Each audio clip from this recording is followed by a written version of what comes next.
Hey guys, welcome back to the channel. I hope you all are doing absolutely fine. और आज आप लोगों के लिए एक ऐसा आईटी स्टॉक लेकर आया हूं जो फ्यूचर में एक बहुत अच्छी ग्रोथ स्टोरी बन सकता है। जी, उस स्टॉक का नाम है सोनाटा सॉफ्टवेयर। जी, सोनाटा सॉफ्टवेयर जानी मानी एक कंपनी है जो आईटी सॉल्यूशंस प्रोवाइड कर रही है। तो आज इसके बारे में हम डिस्कशन करते हैं। Let's get started. दोस्तों, सोनाटा सॉफ्टवेयर एक कंपनी जिसका 35 साल का एक्सपीरियंस है इस इंडस्ट्री में, और साथ ही साथ 5,700 एम्प्लॉयज़ हैं अक्रॉस द ग्लोब। जी, 5,700 एम्प्लॉयज़ अक्रॉस द ग्लोब, 35 साल का एक्सपीरियंस, और एक ऐसी कंपनी जो साल दर साल बहुत बेटर परफॉर्म करती जा रही है। देखिए, इस कंपनी के अंदर जानने वाली बात यह है कि ये सबसे पहली चीज़ करते क्या हैं। ये एक सॉफ्टवेयर सॉल्यूशन कंपनी है, ये तो मैंने आपको पहले ही बता दिया। बट ये काम क्या क्या करते हैं, सर्विसेज क्या क्या प्रोवाइड करते हैं। क्लाउड सर्विसेज प्रोवाइड कराते हैं, इंफ्रास्ट्रक्चरल रिलेटेड सर्विसेज प्रोवाइड कराते हैं, data and artificial intelligence related services provide करा रहे हैं। उसके बाद digital engineering, AMS, mobility and quality assurance जैसी चीज़ें ये प्रोवाइड कराते हैं। साथ ही साथ किन इंडस्ट्रीज़ को ये केटर करते हैं वो जानना बहुत ज़रूरी है। ये केटर कर रहे हैं TMT, health care, manufacturing, retail, CPG, TTH और बीएफएसआई, और साथ ही साथ बाकी एमर्जिंग मार्केट्स को भी। जी, तो ये इन सब को ये केटर करते हैं। उसके बाद अगर मैं बात करूं इनके क्लाइंट्स कौन कौन से हैं बड़े बड़े, तो देखिए इनके बड़े बड़े क्लाइंट्स का नाम आपने सारे सुने होंगे। सबसे पहला है माइक्रोसॉफ्ट। जी, माइक्रोसॉफ्ट के साथ पार्टनरशिप है, सैप के साथ है, आईबीएम के साथ है, गूगल क्लाउड के साथ है, एडब्ल्यूएस के साथ है। ये सारी पार्टनरशिप्स इनकी हैं। तो ये सारे बड़े बड़े पार्टनर्स इनके हैं। अब आप सोचिए, कंपनी जो इतनी बड़ी कंपनीज को कैटर कर रही है उसकी ग्रोथ परफॉर्मेंस कैसे नहीं आएगी। अब मैं बात करता हूँ इनके रेवेन्यू की। ये कंपनी रेवेन्यू कहाँ कहाँ से कमा रही है, ये आपके लिए और मेरे लिए जानना ज़रूरी है। क्योंकि देखिए, जब हम रेवेन्यू की बात करते हैं तब जाके हमें पता चलता है कि ये कंपनी का जो रेवेन्यू है वो कैसे कैसे आ रहा है, किन किन सेक्टर्स से आ रहा है और किन सेक्टर्स पे उनकी डिपेंडेंस ज़्यादा है। तो जब मैं बात करता हूँ रेवेन्यू शेयर की, तो इंडस्ट्री वाइज हम बात करते हैं। टीएमटी से 33% का रेवेन्यू इनका आया है, मैन्युफैक्चरिंग से 18%, रिटेल सीपीजी टीटीएच से 21%, इमर्जिंग मार्केट से 11%, बीएफएसआई से 7% एंड हेल्थ केयर से 9%। जोग्राफी वाइज कैसा करा है, 53% यूएसए से रेवेन्यू है, 27% रेस्ट ऑफ द वर्ल्ड से है और 20% इनका यूरोप से है। तो ये इनकी डिपेंडेंस दिखाता है कि यूएसए पे सबसे ज़्यादा इनकी डिपेंडेंस है, और यूरोप पे 20% and rest of the world 27%। साथ ही साथ अगर मैं आपको ये बताऊं कि इस कंपनी ने लास्ट क्वार्टर में, यानी जो दिसंबर 2022 का क्वार्टर गया था, उसके अंदर 20 नए क्लाइंट्स ऐड करे हैं। जी, 20 नए क्लाइंट्स ऐड करे हैं जिनसे इनको ऑर्डर्स मिलेंगे, अपार्ट फ्रॉम जो इनके बड़े बड़े पार्टनर्स पहले से हैं। साथ ही साथ उसके बाद अगर मैं बात करता हूँ number of million dollar customers, number of million dollar customer इनके पास जो लास्ट क्वार्टर तक थे वो 46 थे। 46 कस्टमर्स इनके ऐसे हैं जिनसे इनको मिलियन डॉलर्स में इनको रेवेन्यू आ रहा है, मतलब ऑर्डर्स आ रहे हैं। तो ज़बरदस्त मतलब नंबर है ये। साथ ही साथ अगर मैं बात करूँ इनके कंसोलिडेटेड रेवेन्यू एंड एबिटा, आप अपनी स्क्रीन पर ये चार्ट देख रहे होंगे।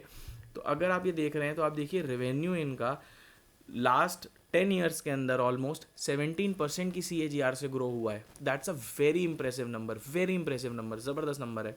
साथ ही साथ इनका जो इबिटा है वो 28% के उससे ग्रो हुआ है, और जो पैट है इनका वो 32% से ग्रो हुआ है। क्या ये नंबर्स ये डिफाइन नहीं करते कि इनकी जो ग्रोथ है वो कंसिस्टेंटली होती जा रही है?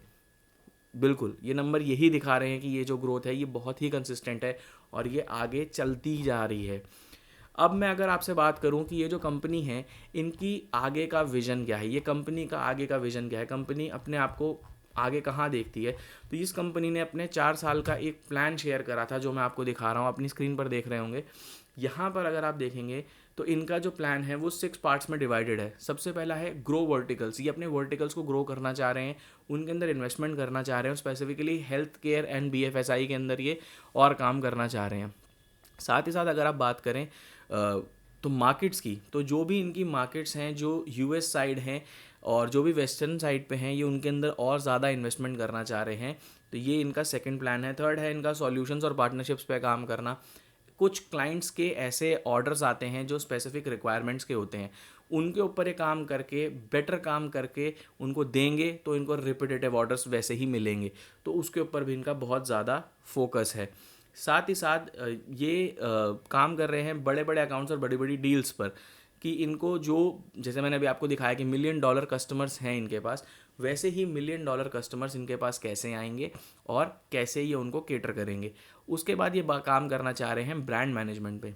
ब्रांड मैनेजमेंट की जब मैं बात करता हूँ, तो अगर आप क्रिकेट फ़ैन हैं और आप विमेंस जो प्रीमियर लीग अभी स्टार्ट हुआ है वो अगर आप देख रहे हैं, तो मुंबई इंडियंस के जो जर्सी है उसके ऊपर भी इनका लोगो है।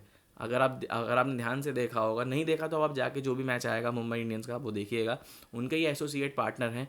एंड प्लेयर्स के राइट शोल्डर पे जर्सी के सोनाटा सॉफ्टवेयर का आपको लोगो दिखाई दे जाएगा जी। तो वो लोगों से आप पहचान सकते हैं कि वो अपना ब्रांड मैनेजमेंट कितना अच्छा करना चाह रहे हैं। साथ ही साथ टैलेंट एक्विजिशन की अगर मैं बात करूं, टैलेंट एक्विजिशन की जब बात होती है तो बेटर टैलेंट को एक्वायर करना है और उसको साथ ही साथ अपस्किल करके अपने पास रिटेन करना एक बहुत बड़ा चैलेंज है जिसके ऊपर इनका काम कर रहे हैं। साथ ही साथ ये जितने भी इनके यहाँ पे एम्प्लॉयज़ काम कर रहे हैं उनकी अपस्किलिंग के ऊपर सोनाटा सॉफ्टवेयर का ये है कि बहुत ज़्यादा काम करते हैं। और हर कंपनी करती है, ऐसा नहीं कि यही कर रहे हैं बाकी नहीं करते, बाकी भी करते हैं, बट हाँ ये थोड़ा ज़्यादा फोकस करते हैं अपने एम्प्लॉयज़ की अपस्किलिंग के ऊपर। ये एक चीज़ है। अब मैं बात करता हूँ पॉजिटिव्स की एंड नेगेटिव्स की। सबसे बड़ी बात देखिए दोस्तों, जैसे हमने देखा इनका डिपेंडेंस बाहर बहुत ज़्यादा है, तो इसका पॉजिटिव भी है और इसका नेगेटिव भी है। इसका पॉजिटिव क्या है कि जब आप पेमेंट्स लेते हैं तो वो डॉलर्स में आती हैं। तो जब अगर करेंसी आपकी अप्रिशिएटेड है जिसमें आपको पेमेंट आ रही है, तो आपको पेमेंट जो होगी वो ज़्यादा आएगी, ठीक है। और अगर वो करेंसी डिप्रिशिएट हो गई तो आपको पेमेंट कम आएगी। आप समझते हैं कैसे? सपोज़ करिए एक कंपनी को $1,00,000 का ऑर्डर मिला। जिस टाइम उनको ऑर्डर मिला, $1,00,000 का जो जो डॉलर का वैल्यू था, $1 का, वो 80 रुपये था। जब जब उनको पेमेंट फाइनल हुआ डिलीवर करने के बाद सर्विस, तो वो 85 पे पहुंच गया। तो इनको जो $1,00,000 का ऑर्डर मिला था वो 80 लाख की पेमेंट होने वाली थी, ठीक है। अब वो पेमेंट 85 लाख की हो जाएगी। तो ये एक बहुत बड़ा एडवांटेज होता है बाहर से पेमेंट आने का। बट इसका नेगेटिव भी यही है कि अगर वो करेंसी जो जिसमें आपको कर रहे हैं वो डिप्रिशिएट हो गई, तो आपको वहाँ से पेमेंट कम आएगी। तो ये एक बहुत बड़ी चीज़ है जो मुझे लगता है कि डिपेंडेंस वाली जो बात है उसके ऊपर आता है। साथ ही साथ अगर आपका बाहर डिपेंडेंस ज़्यादा है, तो कहीं वॉर होता है, कहीं इकोनॉमिक क्राइसिस होता है, कहीं कुछ होता है, तो वो एक काफ़ी ज़्यादा प्रॉब्लम क्रिएट कर सकता है आपके बिज़नेस के लिए, क्योंकि आपका जो फोकस होगा वो बिज़नेस पर होगा और जो बाकी सारी चीज़ें हैं वो आपके कंट्रोल के बाहर होती हैं। जो रशिया यूक्रेन की वॉर में हम देख चुके हैं, तो जो भी कंपनीज़ वहाँ काम कर रही थी उन्होंने बहुत सफ़र करा है। तो ये एक चीज़ है जो बाहर की डिपेंडेंस के लिए एक नेगेटिव है, जो मुझे थोड़ा मतलब डाइसी लगता है कि कैसे करा जाए। साथ ही साथ अगर अब हम बात करते हैं फाइनेंशियल्स पे, कंपनी फाइनेंशियली कैसी है, तो जिस दिन मैं वीडियो बना रहा हूँ, मार्केट कैप कंपनी का है 10,941 करोड़ का, पर शेयर प्राइस है 780 रुपीज़ का। उसके बाद हम बात करते हैं पीई रेशियो का। पीई रेशियो है 24.9 का, इंडस्ट्री का है 32.5 का, और पेग रेशियो है 1.23 का, पेग रेशियो है 1.23 का। तो कंपनी कहीं ना कहीं इंडस्ट्री स्टैंडर्ड से तो अंडर वैल्यूड है, ये बात माननी पड़ेगी। पीई रेशियो काफ़ी कम है इनका। साथ ही साथ रिटर्न ऑन कैपिटल एम्प्लॉयड है 43.7 का, आरओई है 37.2 का, यानी कंपनी रिटर्न्स जनरेट कर रही है कंपनी। डेट टू इक्विटी है 0.18 का, तो डेट कम है, बट ख़त्म हो जाए तो मैं बहुत खुश होऊंगा, क्योंकि मुझे डेट फ्री कंपनीज बहुत पसंद है और बहुत सारे हमारे सब्सक्राइबर्स हैं जिनको डेट फ्री कंपनीज बहुत पसंद है। तो दोस्तों, जैसा कि आप देख सकते हैं प्रॉफिट एंड लॉस में इनकी सेल्स मार्च 2011 में थी 1405 करोड़ की, जो मार्च 2022 में बढ़ के 5553 करोड़ की हो चुकी है। तो यानी कंपनी की सेल अच्छी हो रही है। उसके बाद अगर मैं बात करता हूँ प्रॉफिट की, तो मार्च 2011 में प्रॉफिट था 96 करोड़ का, जो मार्च 2022 में बढ़ के 376 करोड़ का हो चुका है। तो यानी कंपनी का जो प्रॉफिट था वो भी काफ़ी बढ़ चुका है। रिजर्व्स एंड बोरोइंग्स की जब मैं बात करता हूँ, तो मार्च 2011 में कंपनी के रिजर्व्स थे 397 करोड़ के, जो मार्च 2022 में बढ़ के 1089 करोड़ के हो चुके हैं, और सितंबर में 1151 करोड़ के हो चुके हैं। बोरोइंग्स थी 31 करोड़ की, जो 213 करोड़ की हो चुकी है। देखिए बोरोइंग्स भी बढ़ी हैं, बट सबसे अच्छी चीज़ है कि जो रिजर्व्स हैं वो उसके कंपैरिजन में काफ़ी ज़्यादा बढ़ चुके हैं, तो ये एक अच्छी चीज़ है। साथ ही साथ शेयर होल्डिंग पैटर्न पे अगर हम आते हैं, तो शेयर होल्डिंग पैटर्न मार्च 2020 में जो कंपनी के प्रमोटर्स का था एग्जैक्टली सेम है। 28.17 तब होल्ड करते थे, सेम अमाउंट के शेयर्स वो अब होल्ड करते हैं। उसके बाद FIIs का 11.66% का शेयर है था यहाँ पे मार्च 2020 में। दिसंबर 22 में 12.84 का इनका शेयर होल्डिंग है। DIIs का 13.64 था, यहाँ 13.79 है। पब्लिक का 45.34 था, यहाँ 44% का है, और अदर्स में अगर हम जाएंगे तो 1.19 तब था और 1.09 अब है। देखिए ये कंपनी जो है इसने हाई बनाया था 800 कुछ रुपए का कुछ कुछ 1-1.5 साल पहले, वहाँ ये काफ़ी गिर चुकी थी, लेकिन वापस इसने राइज करना शुरू करा है। तो मेरा सजेशन ये रहेगा, इस कंपनी के बारे में आप पढ़ें, अच्छे से रिसर्च करें, क्योंकि मुझे इस कंपनी में बहुत पोटेंशियल लगता है। मुझे लगता है कि कंपनी शायद ग्रो हो सकती है और बहुत अच्छे लेवल पे, जैसे कोफोर्स परसिस्टेंट सिस्टम टाइप थी उस टाइप से ये ग्रो हो सकती है। तो इस कंपनी के बारे में आप पढ़ें, अपने इन्वेस्टमेंट प्लानर से डिस्कस करें, इन्वेस्टमेंट एडवाइजर से बात करें, और उसके बाद एक इन्फॉर्म डिसीजन लें। बट मेरी पर्सनल राय अगर आप मानोगे तो मैं बहुत बुलिश हूँ इस कंपनी के ऊपर।